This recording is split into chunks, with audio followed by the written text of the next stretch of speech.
Good morning, my dear students. This is the fourth class of an economic entomology. Today's class, we are going to discuss about the growth and development in insects. The insect growth and development is somewhat different compared to the vertebrates. The post-embryonic development allows some remarkable changes in insect diversity and ecology and success of an insect. So normally, if an insect female lays eggs, the young ones catches from the eggs are not exactly same as an adult. But if you are taking the vertebrate, so young ones or offsprings are completely similar there to the adult. So that's what this is different in insects. So in the insects, juveniles, we call it as an offsprings, before get maturation or become an adult, we call it as a juvenile stages. These juvenile stages are something different. The growth and development is happening, mainly growth is happening in the juvenile stage only. Once the insect emerged as an adult, then there is no chances to grow. Only the development of internal systems can happen, especially the reproductive systems. Other growth you cannot expect in the adult insects. So therefore, how the growth and development in insect is happening, the study is very important for the application of control measures if you are going to take in the pest management. Right? The juveniles insects are feeding and growth where it can happen. Right? If you are taking an insect egg from the insect egg until the emergence of an adult, right? From the insect egg until the emergence of adult, there are series of process happening, right? The series of process happening. So from embryogenesis, catching of an egg, then metamorphosis, then become an adult. So today's class, we are going to discuss each and every steps, how it is happening in insects. The post-embryonic development, or the embryo, we call it as an embryogenesis. Right? Embryogenesis is happening immediately after the fertilization of eggs. So normally in the insect, embryonic development means development into the young ones inside the egg. So we call it as here in the human and high animals, we call it as a pregnancy period. Right? So embryonic development is happening inside the egg of an egg after the fertilization with sperm. So this is a series of process. No, don't worry about this embryonic development. You will study in the higher studies, but I will just point it out what are the steps involved in the embryonic development. Then we will go for the next steps. Right? The early embryonic development in the inside the egg, right, started with then cleavage of this cell immediately after the fertilization. Fused zygote will cleavate and form different layers, germ layers, band, evaginations, and finally it develops organ inside. And from the organs, once the organs completely develop, young ones, the fully developed young ones will come out from the egg. This is we call it as a cactus. The embryonic stages we call it as a from the cleavage, then the formation of the blastoderm, then vitellophagus and formation of the germ band, then gastrulation and formation of embryonic membrane. From that, the organs will develop, then appendages will develop. Right? This is the picture is indicating that immediately after the fertilization, how from the germ layer, the organs development, right? From here to here is organ, fully organ development, the stages of organ development. So this is the pre-embryonic developments before catching as an eggs. So here that there are three germ layers are very important. From these three germ layers, the different organs are developed. From ectoderm, we discussed that one. Exoskeleton is from the ectoderm origin. The mesoderm, internal systems are developed from the mesoderm. Endoderm layer is only you can expect in the midgut. There are three germ layers. From that, the different organs are emerged. Once the young ones is completely developed inside the egg, it's going to come out from the egg. We call it as a catching. The process of emergence of young one from the adult in an insect, we call it as a catching of an egg. Right? We call it as a catching of an egg. How it will happen? So young ones increase the pressure by increase the blood volume inside the body, then push out and the eggshell will burst. Through that burst eggshell, so young ones will come out. Right? This is process we call as a catching. So egg catched. So young one is there in outside. Now young one is there in the outside. So this is immediately will molt. Two, immediately after the catching, it will molt. We call it as an intermediate molt. Intermediate molt means for it will remove its exoskeleton immediately after the catching to respire. To respire. So by the further pumping of the blood and removal of embryonic cuticle over the head. That is we call it as an intermediate molt. Now it is young one. Right? Now it is young one. So from this embryogenesis, catching process is happening here. Young one, first young one immediately after the intermolt, we call it as insta. Right? This is a series of processes going to happen from here to the emergence of the adult. We call it as a metamorphosis. Morphological changes will happening through the series of process by removing of exoskeleton. Removing of exoskeleton. This removed exoskeleton, we call it as an exuvia. We call it as an exuvia. So that's how it is happening immediately after the catching until the development of adult. This is we call it as a metamorphosis. I've studied in the even in the advanced level or the secondary schools too. Each and every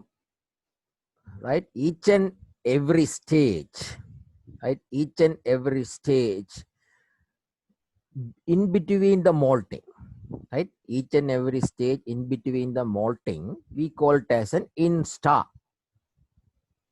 Immediately after the catching, so it will first time it will molt, it will become a first insta. Then it will again after feeding some foods, it will grow bigger and it will remove its exoskeleton and it will become a second insta. It's much bigger. Like bigger, it will grow. Right? First insta, second insta, third insta. It vary with insects groups. The time period, right? The time period in between two molt, we call it as a stadium. So you have to remember what is the insta, what is stadium. Right? Stages in between molt we call it as an insta. The period we call it as a state. You have to be very clear about that. So in the metamorphosis, there are four basic types of metamorphosis. So one is no metamorphosis. In some insect, you cannot expect this molting and insta development. Insta development will happen there, but there is no development, no molting. It means removal of exuvia. So this is happening in the primitive insect. For example, if you are taking the silverfish, you can expect this. Then gradual metamorphosis from the egg, insect will catch out. This catch out juvenile, we call it as a young one, is similar, more or less similar to the adult. And it will gradually increase its size and development of some wing and other things. So it become an adult. We call it as a gradual metamorphosis or perometabola. This insect group we call it as a perometabola. Third one is an incomplete metamorphosis. We call it as a hemimetamorphosis. This is some advanced, if you are comparing with gradual metamorphosis, something advanced than the gradual metamorphosis. We call it as a hemimetamorphosis. The insect group we call it as a hemimetabola. Fourth one we call it as a complete metamorphosis. So complete metamorphosis means, so in some insect group it will happen, young one is completely 100% different from adult. Here the second and third, and first, second, third, you can expect the young ones are more or less similar to the adult. A few differences you can expect. First one is size.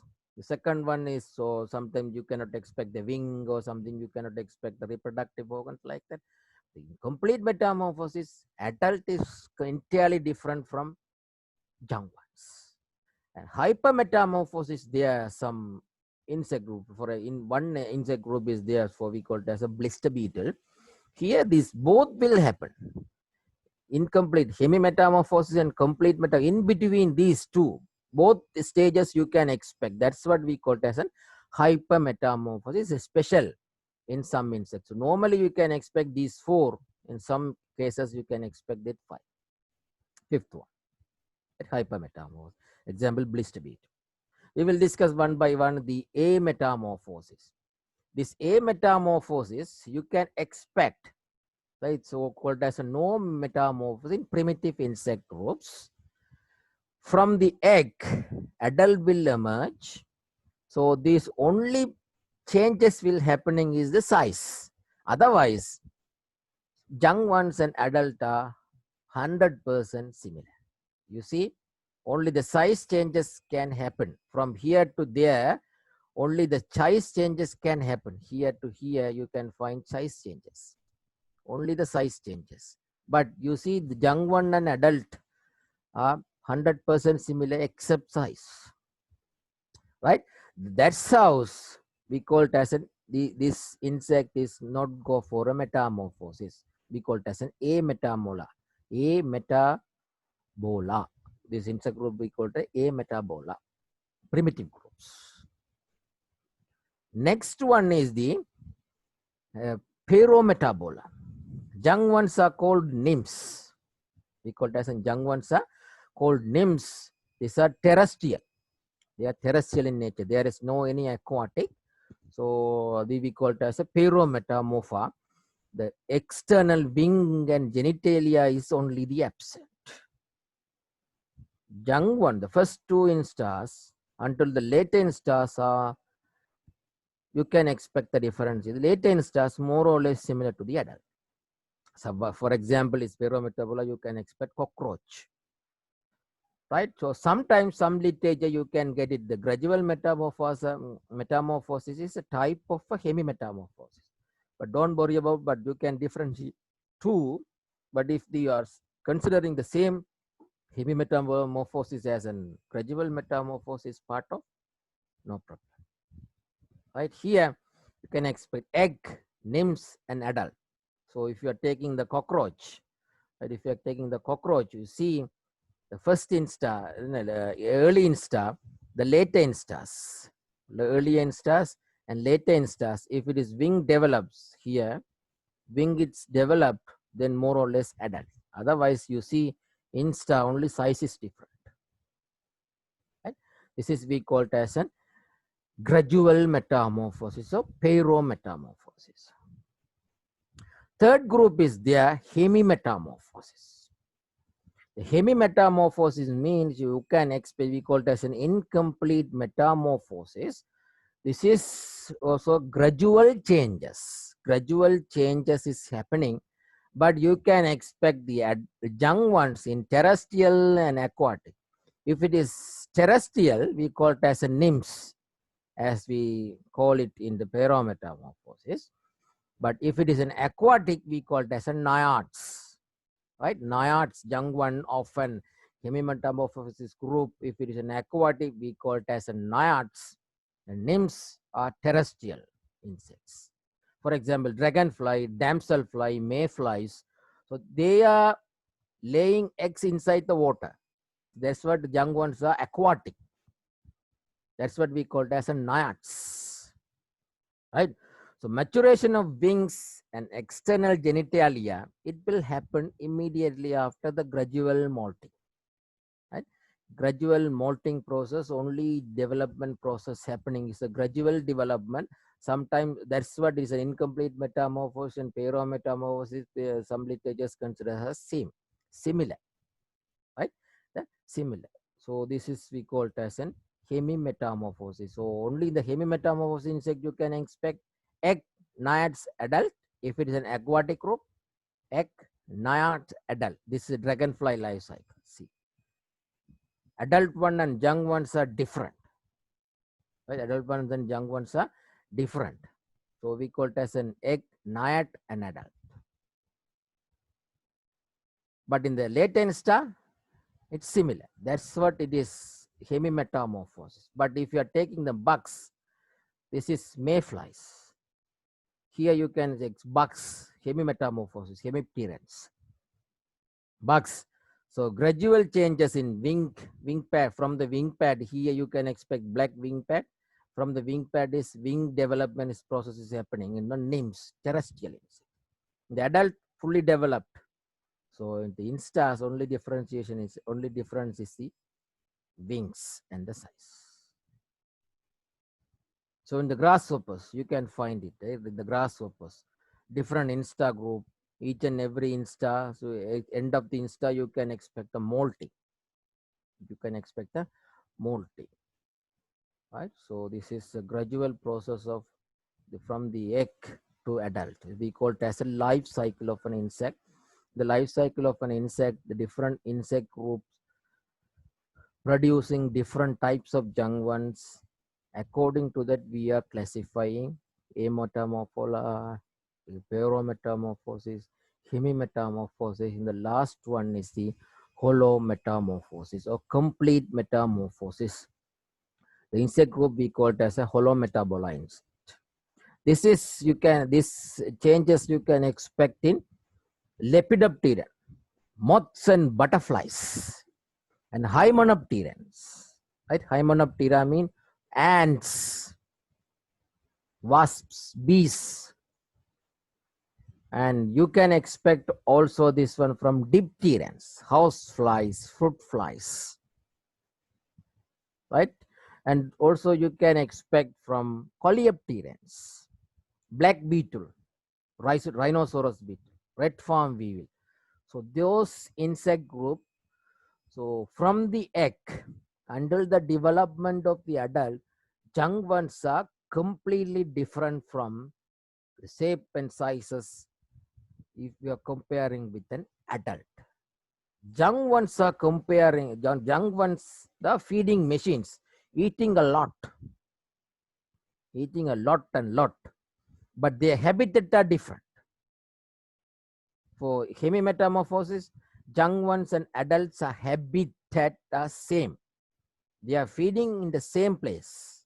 The feeds are same except aquatic, terrestrial group. But here only adult ones are suckers, sucking. The feeding type is different.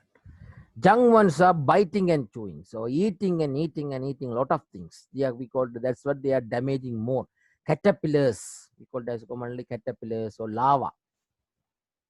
The larval differentiation, you can differentiate different larval groups, and we will discuss later.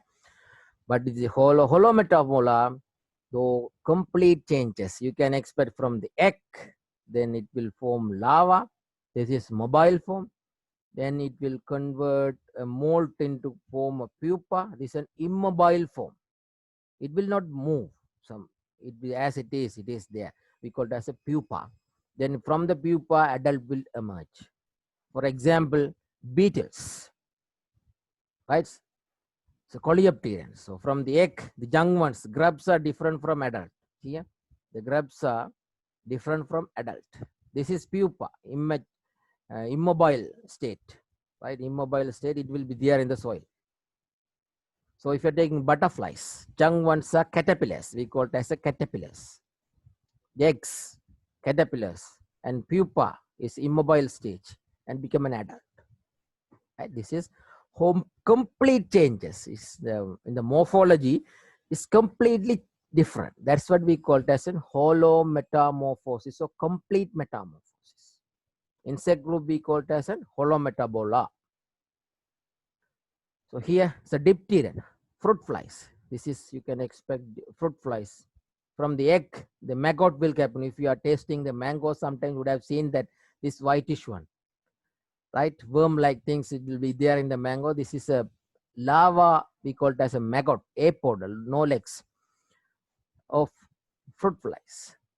Then it will pupate. Then again, adult will emerge. So complete changes. This is an ants. You can see eggs and larva and pupa, then adult. It's a complete change. You can expect that for last group, last group shows only one group is there. For example, blister beetle. You can see here the egg from the grub. We call it as a larval, young one. Another group is formed, we call it as a triangulin. From the triangulin, it will become a pupa. So different things, right? Different young ones are formed, and it also forming pupa. Why the grub and triangulin are similar to adult. That's what we call it as a hypermetamorphosis. Only the wing development you cannot expect. That's what we call it as a hypermetamorphosis. In between hemi and holo, it shows both. That's what we call it as a hypermetamorphosis. Example, blister beet. Right? So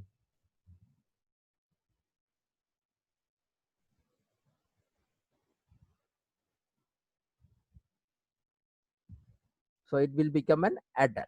I told you the young ones are differences you can expect in the hemimetamorphosis and the holometamorphosis, right? But the holometamorphosis, they are producing different types of young ones compared to the hemimetamorphosis. The hemimetamorphosis, you can expect naiads and nymphs, no? But in the holometamorphosis, different insect group forming different. But in the hemimetamorphosis, if it is an aquatic only, it will form naiads. If it is a terrestrial, we call it as a nymph. Not like that in holometamorphosis. The holometamorphosis, young ones are producing the variety of type of larva to omit the competition, because they are voracious feeders, no? So omit the competition and fittest to the survival, to not compete with the other insect group, they are forming variety of larvae, young ones. And also they are forming different shapes or types of pupa too. So you should know this larval pupal type, because this is also one special identification characters of certain insect groups, right? We will discuss first the larva. Larva, you all know the young ones of an insect, of holometamorphosis insect, we call it as a larva, right? Young one of the holometamorphosis insect group, we call it as a larva. Plural is larvae, right? Plural is larvae. The larva, so there are different types. Normally we can classify the larva into 4 broad categories, right? 4 broad categories. So this based on the whether the appendages, thoracic appendages are present or not, especially legs, right? Thoracic appendages present or not, we are differentiating. That's what we call it as an 4 different categories. First is protopod. The protopod mean protopod. Poda mean legs. Poda mean legs. Protopod mean you cannot differentiate whether leg is present in thorax or abdomen.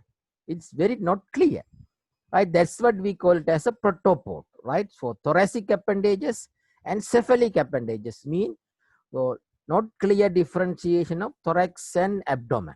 That's what we call a certain insect group. They are forming protopod larva, right? Protopod larva.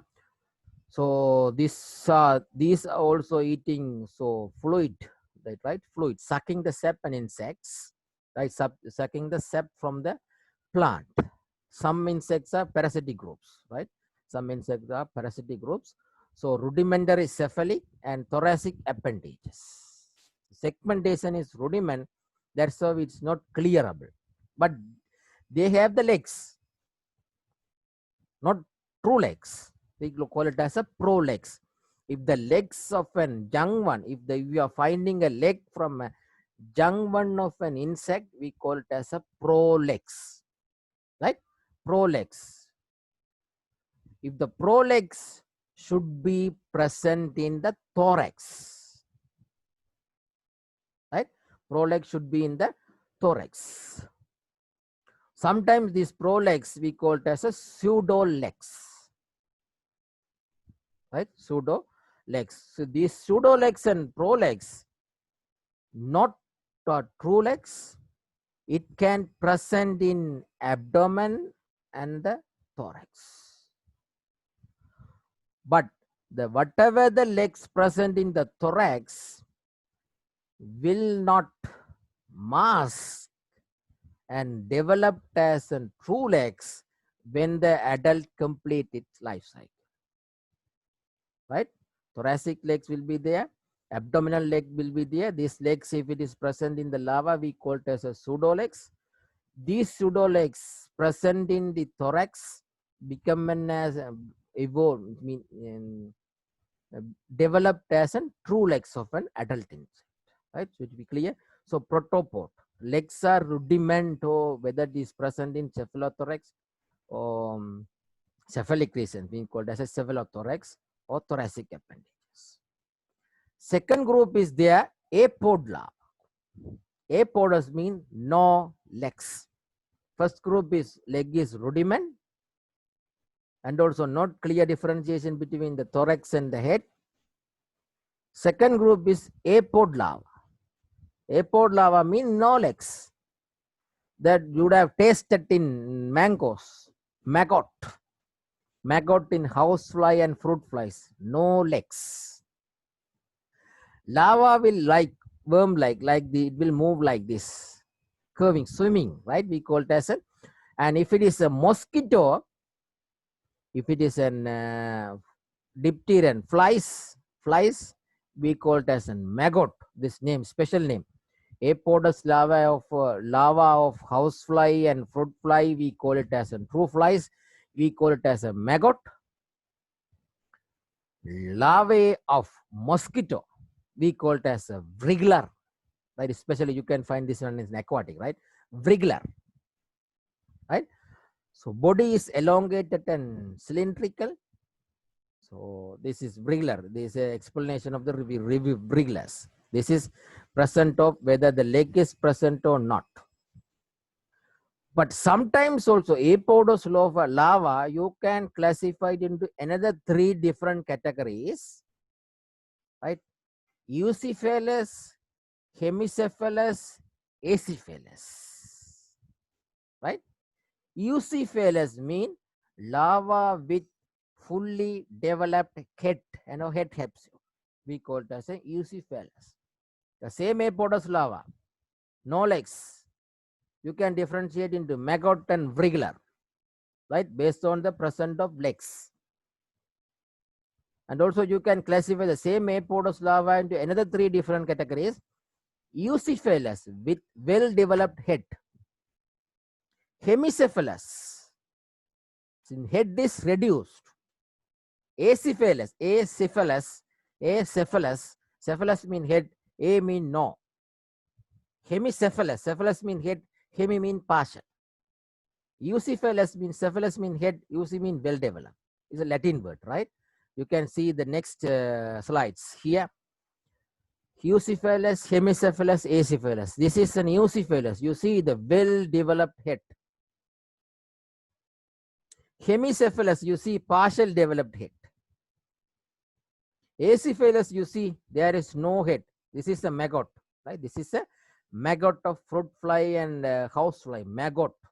This one you would have tasted in mango, and if you are eating any fruits, or if you are cutting a brinjal, not the brinjal, bitter gourd and snake gourd in your home for cooking, you would have found that one in the bitter gourd.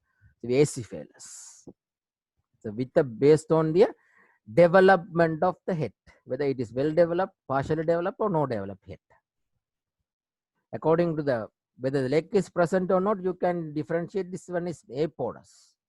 Protopod first, second one is apod, third one is there, we call it as oligopod, right? Oligopod. You can find true thoracic legs, right? True thoracic legs. This is commonly you can find in Coleoptera and Neuropterans, right? Coleoptera and Neuroptera. This oligopod larva. In the oligopod larva, there are 4 types. First type is scarabiform.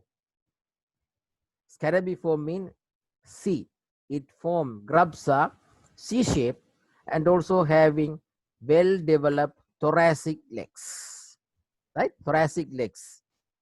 Thoracic legs in young ones we call it as a prolegs, but thoracic legs. These thoracic legs are well-developed legs. We call it as a true thoracic legs, mean they will not shed and it will become as a true legs in the adult, right? The terminal portion of the abdomen, it will bend and it form a C shape. Second category is there, compodiform. Called as a compodiform. Compodiform mean, so they have prominent prothorax, thoracic legs and depressed body. Here the abdomen are absent.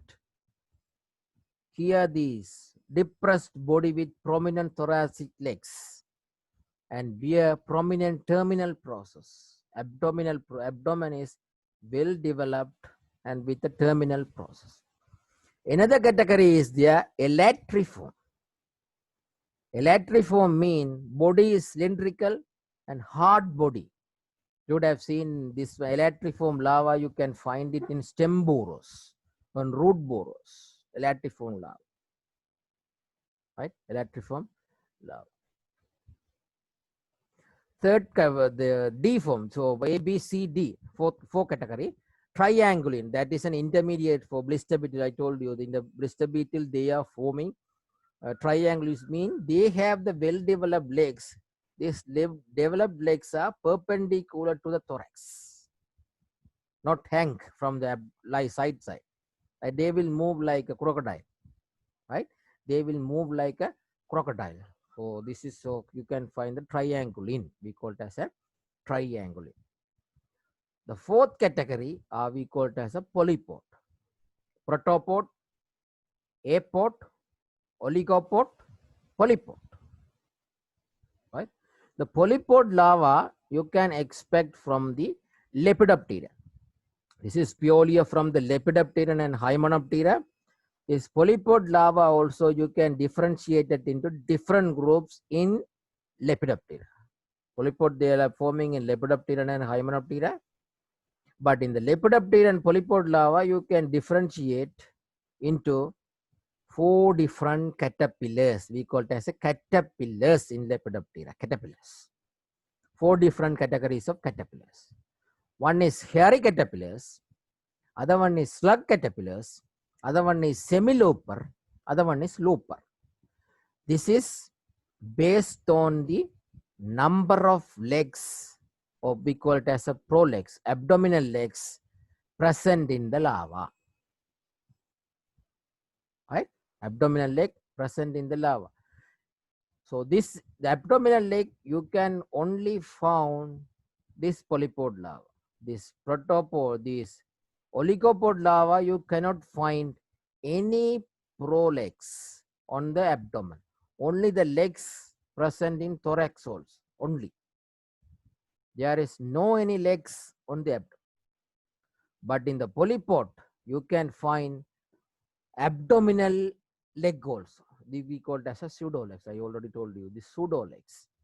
This is, and also morphologically, this we call it as a caterpillars. If it is hair present in the body, we call it as a hairy caterpillar. If it is movement is very sluggish and also having very tiny hairs, some caterpillars you cannot expect the hairs.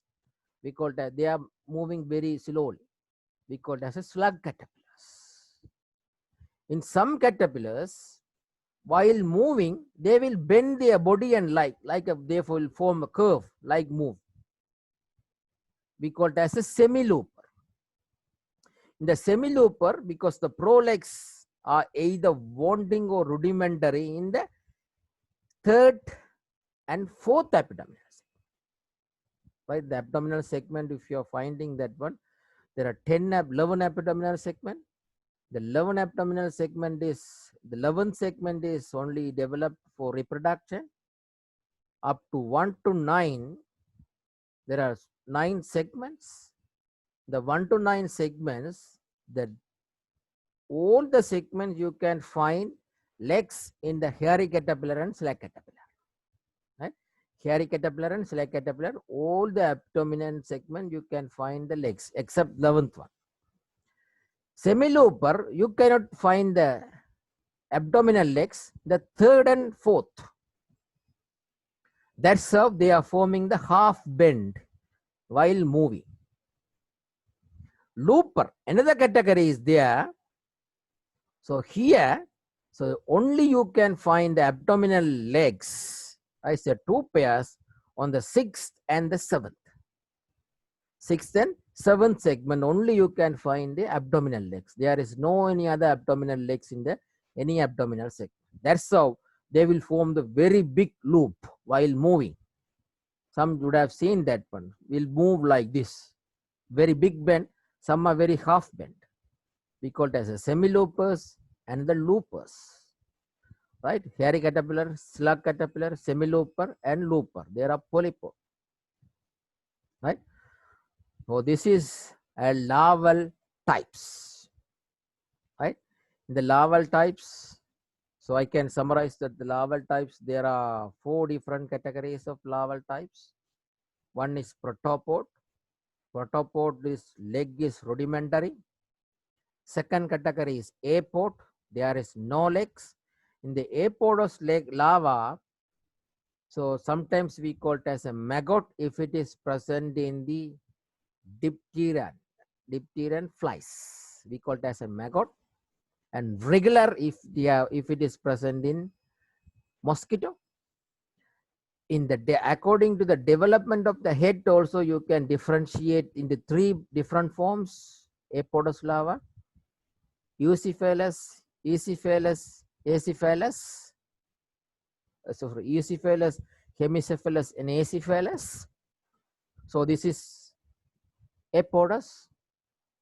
Next category you studied about oligopod. In the oligopod also you studied 5 categories.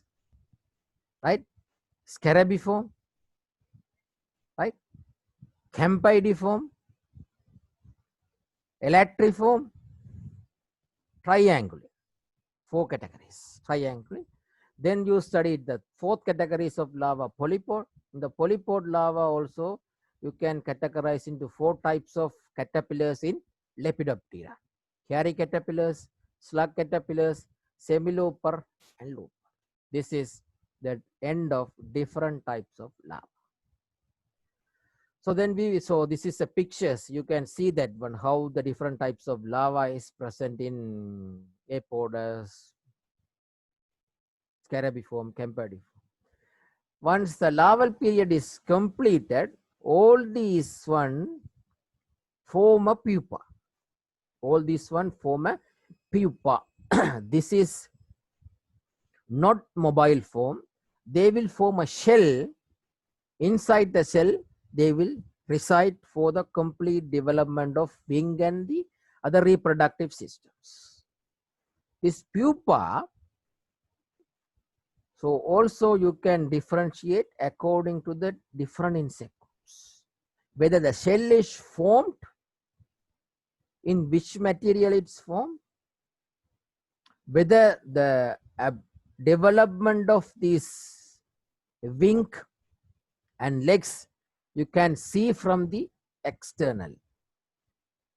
You can also differentiate. There are 4 types of pupa, right? There are 4 types of pupa. First is object type pupa. This object type pupa, development of appendages and wing pad, you cannot see from outside. You cannot see from the outside. The last larval mode, after the last larval mode, body is producing an excretions. We call it as a silken, the silken excretions. So it form a capsule. Inside the cavity sclerotized capsule, the young ones go for a sleep and start to develop a wing pad and maturation of the reproductive systems. This is we call it as object type pupa. This object type pupa you can find in Lepidopteran. Lepidopteran you can find an object. Lepidopteran group form another type of pupa also. We call it as a chrysalids. This is commonly formed by in the Lepidoptera. You can categorize 2 insect group. One category is moths. Other category is butterflies. Moths are forms object type pupa. Butterflies are form chrysalis type pupa. Chrysalids type pupa.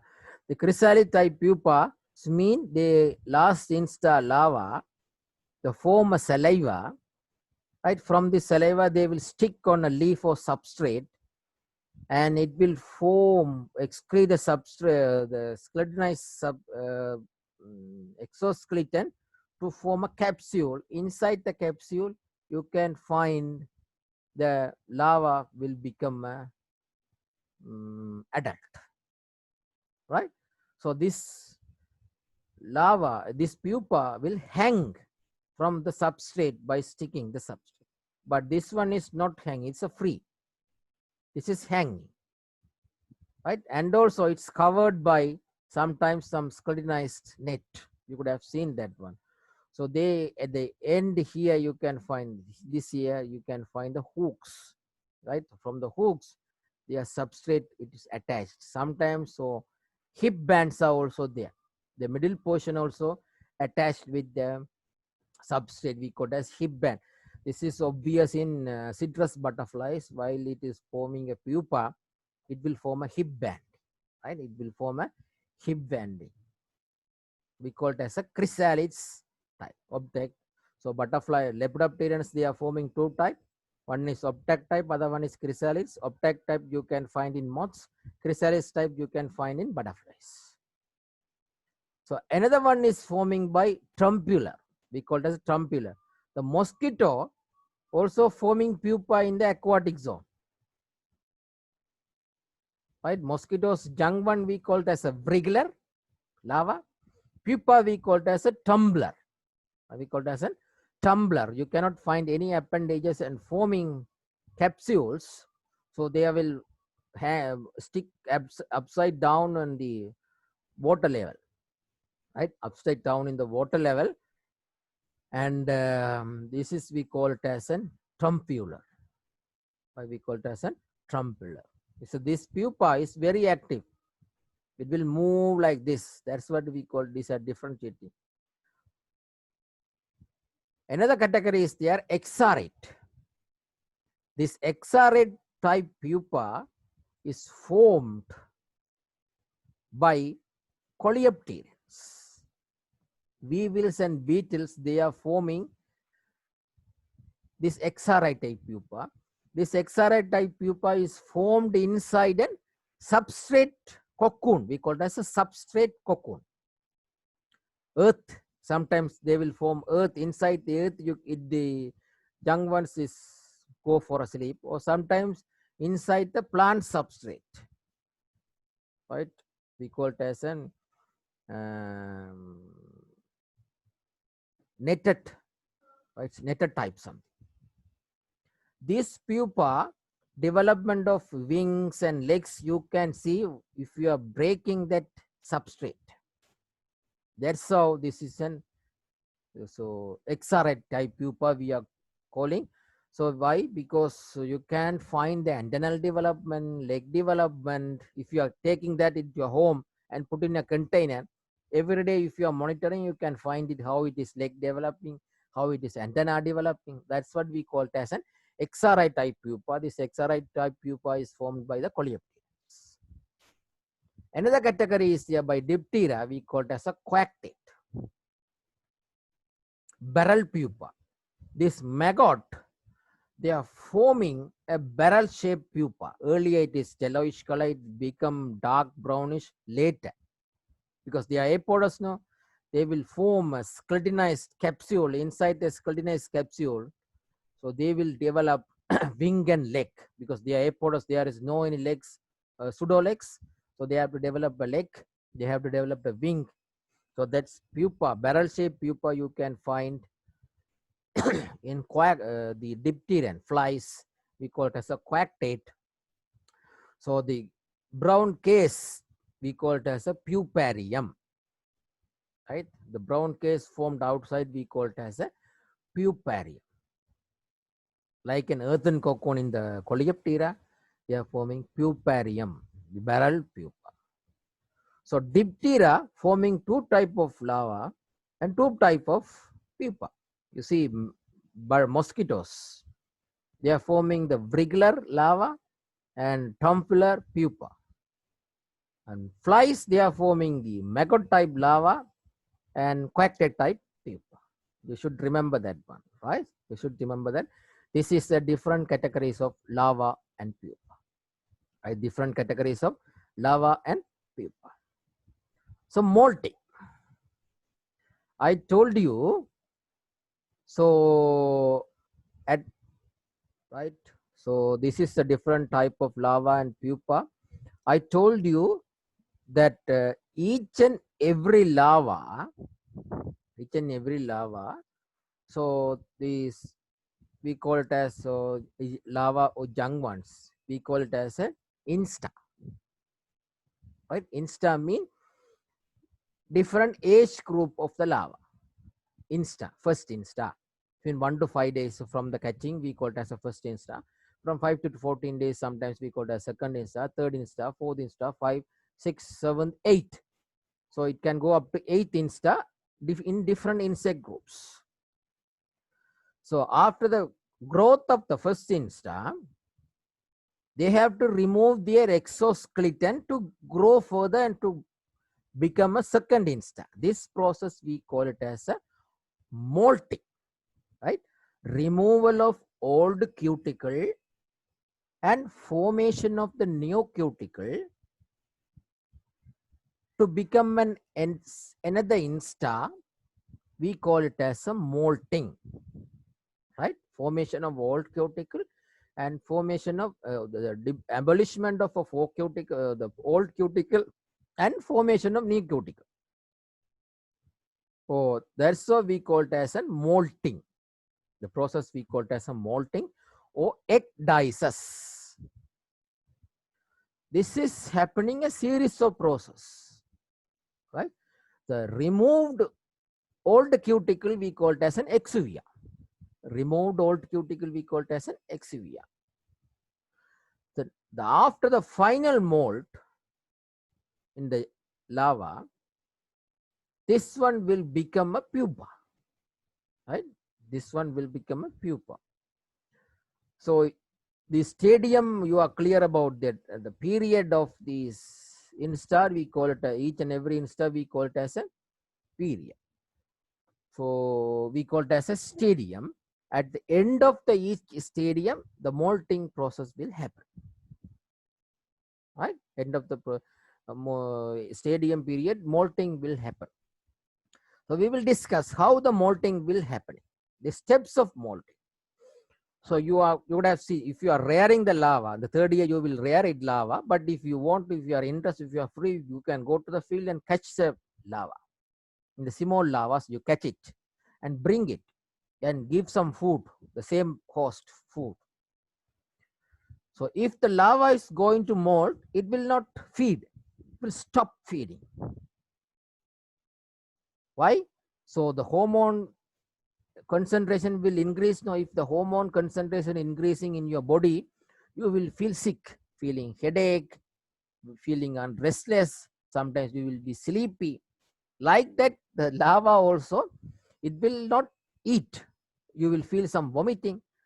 That's of the hormone concentration if it is changed, right? Because lava is going to molt, hormonal changes will happen, the increasing of some amount of hormone, we call it as a molting hormone, will increase. Molting hormone we call it as an ecdysone. You will study later, right? The next slides you will study. So lava, the ecdysone, if it is concentration increasing, it will order the lava to stop feeding, don't eat. Right? Lava will not eat. It will go one place, it will not move. Sleep, it's like a look like a sleep lava or dead lava. Right? So become an inactive. So in between, I discussed the cuticle and the layers of the cuticle in the last class, right? So basement membrane and epidermis. Above the epidermis, you can find the cuticle. In between the cuticle, old cuticle and the basement membrane, the epidermis, the molting fluids will be excreted, right? Molting fluid will be excreted. This molting fluid contain more amount of chitinases, because old cuticle want to abolish, no? The more amount of chitinases and whatever the needed enzymes will be present, right? So if it is molting fluid extracted, then endocuticle will become a loose, right? Because it's dissolved, right? The endocuticle will dissolve, and in between there will be some gap, right? There will be some gaps. So this is, we call it as an alloysis and formation of subcuticular space. Subcuticular space. Basement, the epidermis, cuticle, endocuticle abolished now. Then there will be a gap. In between the gap, they started to form a neocuticle, the prime process, right? Inside started to formation of neocuticle. First secretion of molting gel. This molting gel will start to further abolishment of old cuticle. It consists of more amount of chitinase and proteases, right? For endocuticle and epicuticle continuously will be dissolved. This is called as a molting gel. Then new epicuticle formation will start by formation of lipoprotein layer, we call it as a cuticle. In this gap, first molting gel for the abolishment or dissolving of this old cuticle.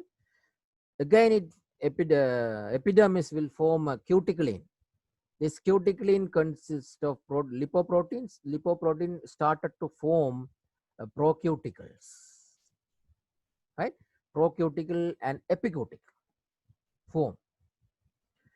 Then activation of the molting gel, right? Once the cuticle is formed, neocuticle is formed, the molting gel is converted into molting fluid, right? Molting fluid to absorb the old cuticle, right? Absorb the old cuticle. It's dissolved, no, dismantled. It need to absorb, because insects doesn't want to lost its energy. So all the insects, they want to convert this unwanted into energy, because they need energy, right? In this way, so this molting gel form into molting fluid, right? Molting fluid. So this molting fluid is helping to removal of this external cuticles. Externally, you could have seen that we call it as an procuticles, no? Sorry, epicuticles, no? This epicuticle will be removed as an exuvia. The epicuticle will be removed as an exuvia when the lava is emerging into second insta. So how it will happen? So once the cuticle, new cuticle is formed, so molting gel converted to molting fluid. No? This molting fluid pressure will be increased by lava by pumping it fluid, especially hemolymph, blood. The blood increasing blood pressure, it will rupture the old cuticle, the new one will come out. New lava will come out. So immediately coming out of this lava with an old fresh cuticle, newly formed cuticle, so it will again will not move for a certain time. Why? Because this newly formed cuticle need hardening. With the contact of air, it will form hardening and formation of wax layer and cement layer, right? So epicuticle, sorry. So this epicuticle is formed, then lava, this is a steps, lava will started to move in the second insta or third insta, next respective insta, it will move. The size may be increased. Why they are going for a molting mean? After the certain extent of the growth, the cuticle will not allow the further growth. Therefore, they have to shed off the old cuticle and have to form new cuticle to grow further. That's how. So molting is important in insects. Molting is important to remove the old cuticle and form the new cuticle by growing, right? The growing. So this molting process controlled by hormones, right? Molting process is controlled by hormones. How the hormone is working? First, so in the insect brine, right? Insect brine, lot of endocrine glands, we call it as an prothoracic glands are there. These prothoracic glands produce a hormone, we call it as a prothoracic tropic hormone, right? So prothoracic tropic hormone, this will not activate. It's the not activated one. This will induce the prothoracic gland to produce the prothoracic hormone. So first, prothoracic tropic hormone is formed by the endocrine. This will convert it into prothoracic hormone. This prothoracic hormone, or sometimes we call it as an ecdysone. This ecdysone is an inactive form. This inactive form will be changed into active form by forming with the help of a molecule we call it as an 20-hydroxy ecdysone, right? 20-hydroxy ecdysone is activated by producing certain chemical from the mitochondria and microsomes and fatty body. So this mitochondria and microsome and fatty bodies, they are consisting a chemical we call it as an oxidases. This oxidases activate the ecdysone into 20-hydroxy ecdysone. This 20-hydroxy ecdysone is an active formation. It stimulates an epidermal layer to synthesize the new cuticle and produce the enzyme to shed off or abolish or digest the old cuticle. Right? This is the hormone for first prothoracic trophic hormone. In the brain, you can find prothoracic trophic hormone, secretory glands, neurosecretory glands producing prothoracic trophic hormone.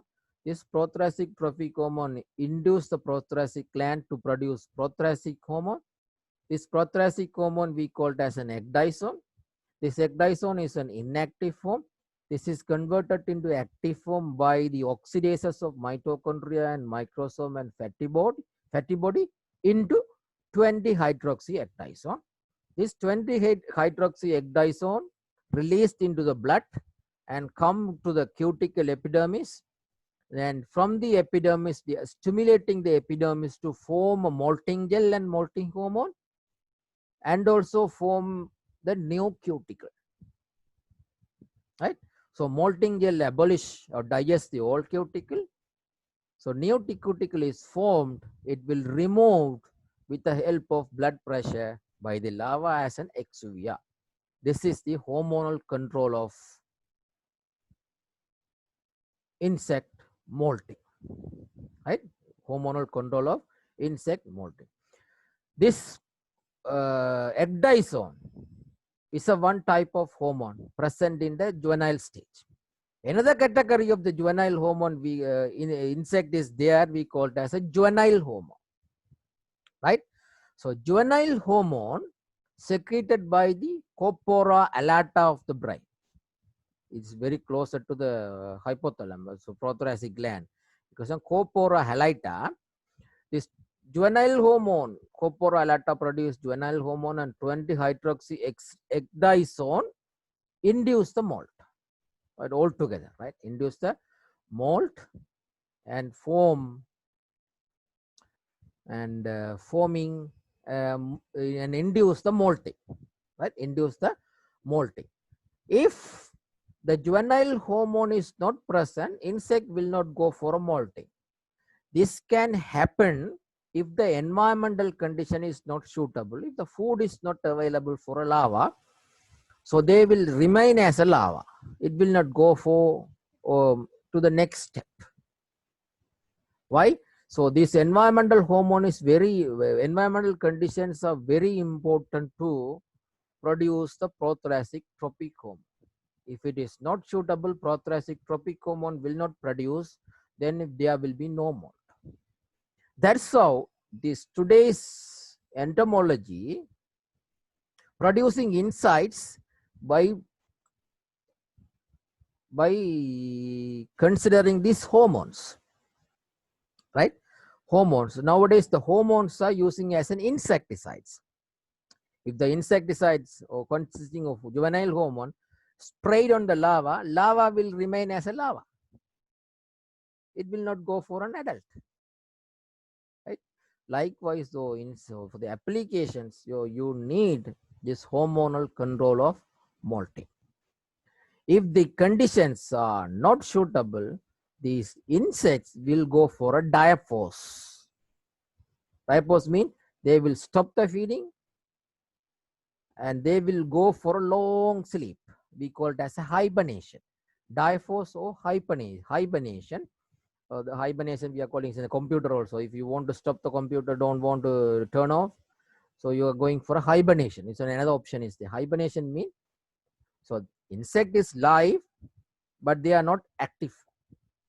Hibernation is, this is happening in the temperate countries. In the winter, the insects will go for a diapause, sleep, and again in autumn it will emerge, right? It will emerge and it will become an active form. This is because of inactivation of prothoracic tropic hormone. Prothoracic tropic hormone needs certain environmental condition to produce to induce the prothoracic gland to form a ecdysone. That's why the insect will go for a diapause. Diapause, it can happen any stages of the any insect young stages, it can happen. Adult also going for a diapause in certain beetle groups. So this is also again same with the hormonal changes due to the environmental conditions, right? According to the diapause also, you can classify the insect group into univoltine, bivoltine, and multivoltine. You will study this one in the cherry culture, especially in the silkworm. They have the one generation per year because they will go for a diapause. Some insect group, they will produce 2 generations. Some insect group, they will produce more than 2 generations. So if the tropical insect, mainly they are multivoltine. They will produce more generations per year. So in the temperate region, it will go for a univoltine.